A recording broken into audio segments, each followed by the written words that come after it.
Okay, so yeah, my name is Peter Thomas. I work at Moorfields. I sort of wear two hats. One is the Director of Digital Innovation, and the other is a consultant ophthalmologist there.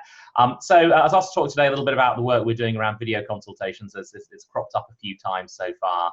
Particularly interested in the comments in one of the earlier talks about the uptake in some mental health trusts, which we assumed would be sort of, galloping along and miles ahead of us. Now, video consults are something I've been interested in before the COVID crisis, because really what we were hoping, and if we have the next slide now, what we're hoping to achieve is basically this. This was our goal for how a futuristic model of ophthalmic care would look. We're quite different to other specialties in that our primary care team isn't always and isn't usually the GPs. Rather, it's usually the community optometrists. And the community optometrists, they've got a large amount of overlapping skill with us. They've got a large amount of overlapping equipment as well. So most of the imaging we can do of the back of the eye, the community optometrists can do as well. So we sort of envisaged a future model of care being, for a lot of patients, instead of coming into the hospital, they'd simply go to their local opticians. The opticians would collect the data that we would need to make clinical decisions and triage the patients and upload that to a cloud-based platform. We have such a platform operating down in Croydon, something called Big Picture, that allows the optometrists' machines seamlessly to hook up to this platform so that we can review the images the optometrist has collected in hospital and give them advice on what to do with the patient. For example, get the patient back in 6 months and check again, or refer them into hospital. We could then use that kind of cloud-based platform to do some automated analytics. We've got a very high-profile collaboration with Google Health that's produced a couple of Nature papers so far. And we're really sort of doing a long way along the road to developing automated analysis of OCT scans of the macula. That's the kind of imaging that we do in a conscious patient, sat down on a machine, takes about 20 seconds, that lets us diagnose macular degeneration and diabetic maculopathy and those kind of things. The long-term view is that that data can then be automatically analysed, and a diagnostic and management plan can be automatically created. Typically for one of our high-volume diseases like glaucoma and macular degeneration, once you've actually perfected image analysis, actually coming up with a management plan is pretty simple. And where it's not simple, that could then be handed off to a clinician. We've started work on AI assistants, so chatbots, to start talking to our patients. We launched the first one last year to talk to our patients about a new hospital that we're moving into in 2025. That was part of the formal consultation process. We got in a little bit delayed because of the COVID crisis. We've got plans to launch a couple more chatbots on the IBM Watson platform to actually start having slightly more clinical discussions with our patients and think about how useful those are in replacing patient information leaflets, and particularly via voice activation. But we knew that that kind of automatic conversation wasn't going to be enough. And really the only technology we hadn't started playing around with prior to COVID or much was video consultation. So it came along at quite a good time for us. In terms of doctor to patient video consultation, so not where you have to have a phone attached to a special piece of equipment, simply those face-to-face consultations. The traditional view in ophthalmology was they're not any use, really. You can't examine the eye, therefore we can't do our job. And actually on some of the initial documentation that came around about video consults and suitability for different specialties, we were judged as being unsuitable for it. But COVID-19 forced us to experiment with it. Now, NHS England, as you all know, procured the Attend Anywhere platform. We launched our first services on that 5 days before the lockdown. And our drop-in A&E service, that's eye emergencies only, we launched that 48 hours after lockdown. So since the lockdown, Moorfields Accident and Emergency Service is the busiest single service on the national Attend Anywhere platform. It's done, I think, over 4,000 consultations now just from our accident and emergency. We're number 4 among all trusts. That includes 2 mental health trusts that are ahead of us. Not bad for a specialty that was felt to be inappropriate for video consults. We're doing high volume services, not just in A&E, but also in adnexal, which is plastic surgery around the eye, pediatric ophthalmology, and strabismus, which is looking at squints. We've also launched some highly specialized services that we can hope will go on to be really sustainable national services for really niche users that other hospitals can't support because they don't have the patient numbers. So immunosuppressant pharmacy related specifically to the eye, and vision loss counselling for children are 2 of the sort of niche services. You can see there at the bottom a little graph of our uptick.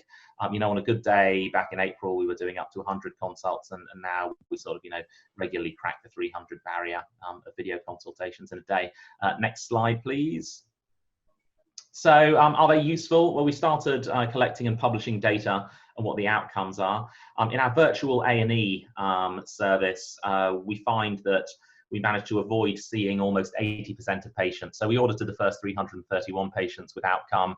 Of those who called into us, we didn't need to bring almost 80% into hospital. We were able to manage them at home with advice or with a locally delivered prescription.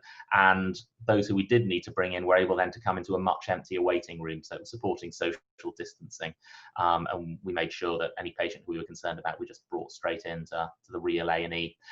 We found that Adnexal patients prefer video consultations to their phone and in-person visits. So Adnexal, again, is sort of plastic surgery around the eye. They specifically highlight that they much prefer seeing their doctor. So one regular question I get is why bother with video when telephone works well? Well, the fact of the matter is that we believe we have clinical skills and that the patient bond is important, and patients believe seeing our face is important in having that bond and that trust. We're finding a higher than expected definitive management rate for clinicians. So when I run my pediatric clinic, I'm typically discharging about a quarter of the patients. It's helping me keep on top of the surge I'm expecting when normal services reopen. I'm also able to list quite a lot of patients directly for surgery using information we've previously collected. So it's quite good for discussing whether patients want to go on to squint surgery, for example. Next slide.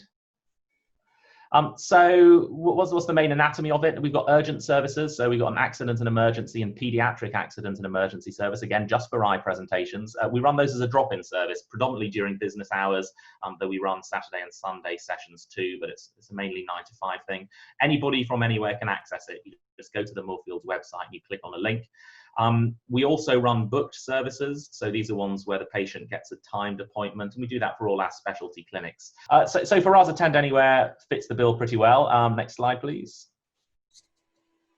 The main thing with us was sort of changing perception. So people initially approached it sort of what isn't possible via video consult. And now we've got a lot of people thinking in terms of what is possible.